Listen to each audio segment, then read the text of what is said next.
What is excellent, everyone? It's Zen. Some people want me to do a video on food signatures, and as I always do, I try to give more of a philosophy on it and then a larger top-down look at things, so that way you can figure it out for yourself. Because obviously the information is out there. You can go and see, oh, a carrot looks like an eye, and you can find these specific foods. But if I give you the idea, if I give you the whole palette of information, then you can decode it yourself. And that's always what I try to do with all of these videos, is give you a little more than just the specific, oh yeah, you want to fix your brain, eat a walnut. I want to give you the entire thing so you can slice open yourself and slice open your own mind and start to use it to figure it out for yourself, so that you can just see the connections, the holographic connections between nature, your internal environment, your mind, and how this plant life works. So the idea here is basically that there is a male and a female dynamic to every plant, and that every plant that we look at is going to have a signature, meaning sign of nature, just like this. Think of it this way: you write down your signature on a piece of paper, and that way that you write your signature, just like if you were to draw a circle, just like if you were to make certain shapes, your connection between your hand, your body, and the mind that you have will unveil part of the restraints and convictions and ideas and philosophies that you have towards life. If you look at just a simple idea, if you look at the quickness that somebody writes something down with, or even how they may speak, these ideas come out as a sign of their nature. So if their writing is fast like a doctor, they're trying to get through something fast. It doesn't mean disorganized necessarily, but it may. You can look at somebody who has to have every I dotted and every T crossed, and writes very slowly or bubbly, and these speak about the nature of the person's philosophy on life. And people can change their ideas. They can be multiple things. But what we can know for sure is when we look into nature, we can see that a rock is a rock. A piece of granite has the philosophy, the understanding, and the consciousness of a piece of granite. And so does a walnut. A walnut has its philosophy, understanding, and organization of everything that is a walnut. It doesn't change. Humans are alchemists, and our body is an alchemy lab. So by putting all of these other things in us, these elements in us, we can change our body and our understandings. We can do it in both directions. We can eliminate everything in our body that isn't of us by fasting, or we can go in the other direction and add a bunch of things to us that we haven't usually added, which are probably all of these different kinds of fruits and vegetables, which actually link up with our organs and our systems in our body. And they always gear towards one or the other, male or female dynamic within the human system. But the most basic things we can look at is just, what does the plant life look like? What is its sign? What is it telling you? What is the smell? What is the aroma? What does it actually look like? And what does it feel like? We can go through these things, but the most basic concept is that we should be using our eyes and our sense of smell, because our sense of smell is comes from our nose. There's no filter between our nose and our brain. And so they say the nose knows gnosis.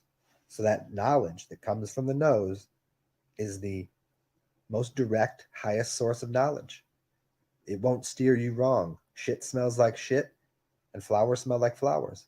We've been fooled, and we can get fooled by inorganics and artificial smells. But for people that are cleaned up a little bit, the subtlety of the difference between the smell of a real vanilla bean and fake vanilla is quite, it's not even subtle anymore. It's obvious. Like, for instance, I know plenty of people, myself included, there are places that I have a difficult time being because of the chemical smell. Going into the club with everybody with fake cologne, and it's hard for me to do. It it doesn't link up with my system. You can go to places that have we can even get into how inorganic lights, meaning like a certain color spectrum of the lights are putting out.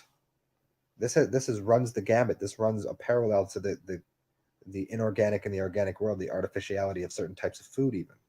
that even in the lighting, because this is one more portal that we're putting something in.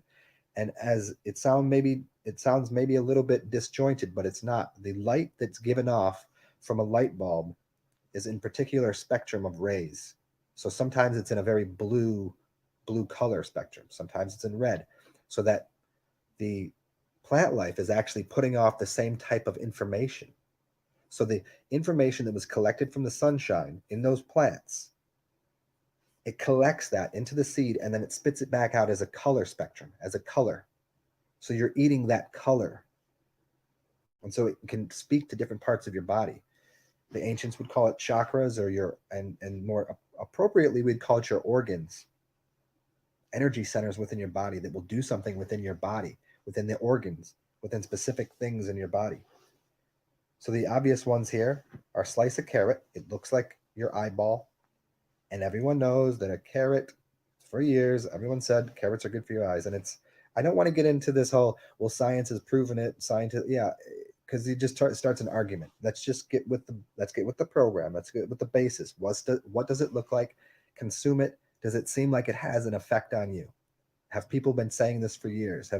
Is there some arcane heritage, word of mouth to ear wisdom that is occasionally shows up in scientific journals, but then is tried to be discredited by people that make money to discredit the organic world so they can make money off of their inorganic substances they're hustling through the use of registered trademarks and monetary systems?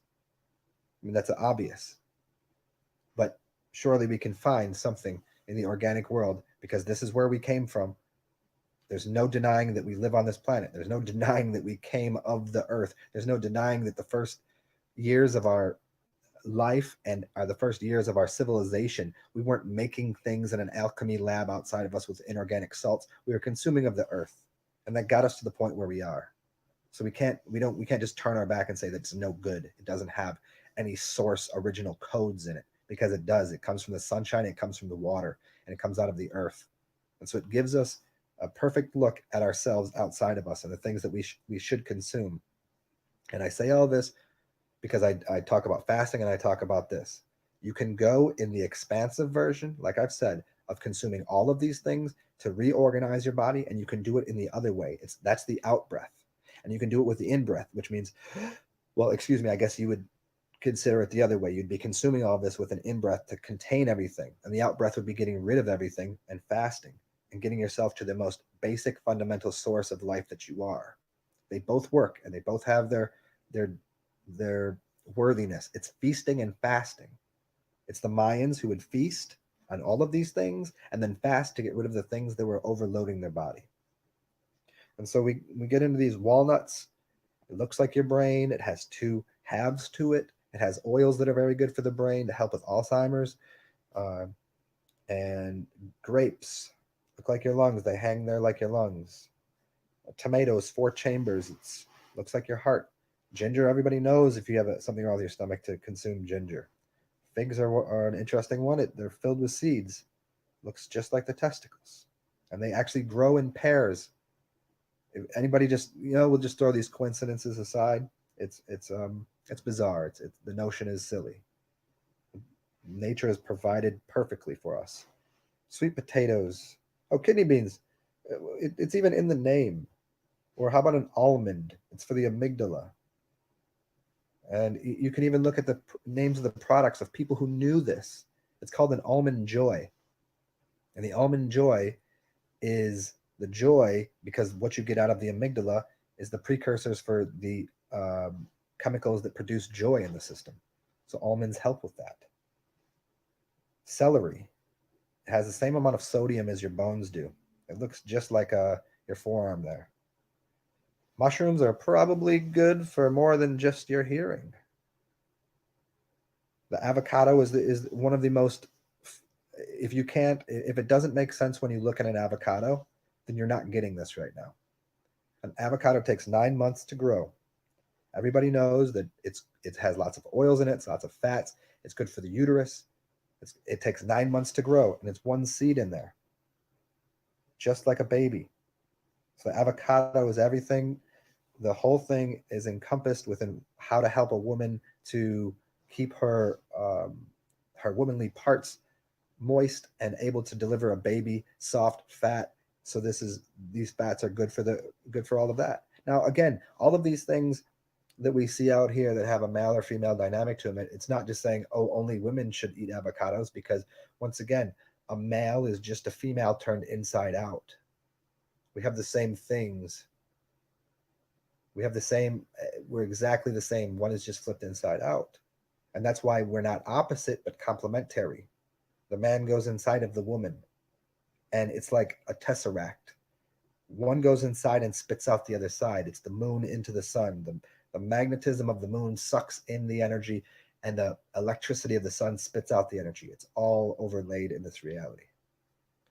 And so these food signatures, I put this little graph up to the right here. You probably can't read it, but this just goes to say about, and when you get into some more of the ancient Eastern wisdom and philosophies, the different parts of your colon are linked up with different parts of your spine, which are linked up with different parts of your body. And so this has to do with why you should cleanse out your colon, and then you put these different things in your body, and it will have, I don't know that this one here, this food signature one, lines up the right way, but it's just an idea that it's people that use acupuncture, and there's actually little acupressure points within the colon that has different effects on the body. So you could probably see that maybe you have a problem with your eyesight, maybe you have a problem with certain organs, other organs in your body, and maybe you have piled up a backlog, a damming up of food, of dead meat, of whatever it might be, sitting in your colon, wrapped up in those parts of your wall of your colon, and it's not letting nutrition. And nutrition comes of light. It's not letting any light in. So all of a sudden your vision is blurry, or all of a sudden you have pains in your knees, or your liver hurts. They're all connected. Your body is one holistic system. It's not separate parts. It's not just this or just that. It all works together, so it works on top of each other. And so these foods can correct imbalances in you. That's a couple other good ones. Oh, what is broccoli good for? Broccoli is good. Look at it. It's called a head of lettuce, or look at a broccoli or a cauliflower. It looks like the stem of the brain and your brain. It's brain food. It's good for your brain, and it's good for your lungs as well. What other things? Cucumbers and bananas. It's obvious what those are good for. Where are the seeds? In the middle, right down the center. What other foods are out there? Hold on. Let me take a quick look at something here. All right, here's two quick ones that I overlooked. Peanuts and onions. Peanuts. Penis? Anyone? It's good for the libido. You've probably heard that before. But remember, these peanuts have multiple uses if they're boiled, or if they're cooked, if they're not raw, right? So when you take them in one format, they're doing a job of giving liquid light to the system. And if you take them in another format, they're actually cleansing out your bowels. This is why it's a insoluble fiber. And the use of insoluble fiber is to clean you out inside. So certain nuts and berries that are actually, you would put them, say, in a pot and cook them and heat them up. You're turning them into an insoluble fiber to do a job that way. But if you were to consume them in a different way, whether they're use them in raw nut milk, by taking raw nuts and then sprouting them and turning them into milk, then you're taking the liquid light nutrition.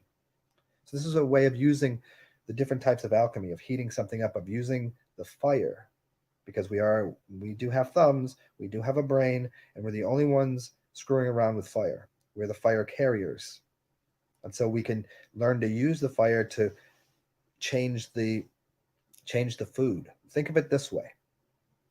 If someone is clogged up, if someone is not doing well, and this goes into a larger philosophy of why people don't really get healthy. When you tell them, oh, you're out of shape, you need to go do you need to go do a juice fast. It will make you feel better. Well, that's not necessarily going to be true. Okay, here's the idea. If someone's all clogged up and you start giving them juice, there's no saying that that's going to get into their system. And if it does, it might be only taking other other old products that are stuck in their gut into their system, and it's not really cleaning them that well. It's only going to make them feel bad. Where if you were to put a lot of insoluble and soluble fibers in them, it's not going to be giving them any light and nutrition, but it will be tearing down the old barriers, the barriers inside of the colon walls that aren't allowing your body to be flooded with water and light, and the light codes and information that are in the plant life that are in the juices. This is why you need to clean your colon first. Clean your colon with soluble and insoluble fibers. I've done other videos on this, and it's easy enough to find. It's easy enough to do. This stuff isn't hard. It's just a matter of doing it. Do enemas, clean out your colon. That way you can actually absorb all of the things that you're putting in your body. And so these food signatures will actually be brighter. You'll notice them. And I didn't put this in my other video, but I was talking about my 40-day fast. And afterwards, I could, the information of the food was obvious. I knew exactly what I was eating. I was getting downloads from the food itself, from the signature of the food. It would speak a language that was its own to me. And then you clog yourself back up and go through these feastings and going out here and doing earthly dense things, and then the subtlety of these foods disappears. But during, and here's the next level, I'll even get to this.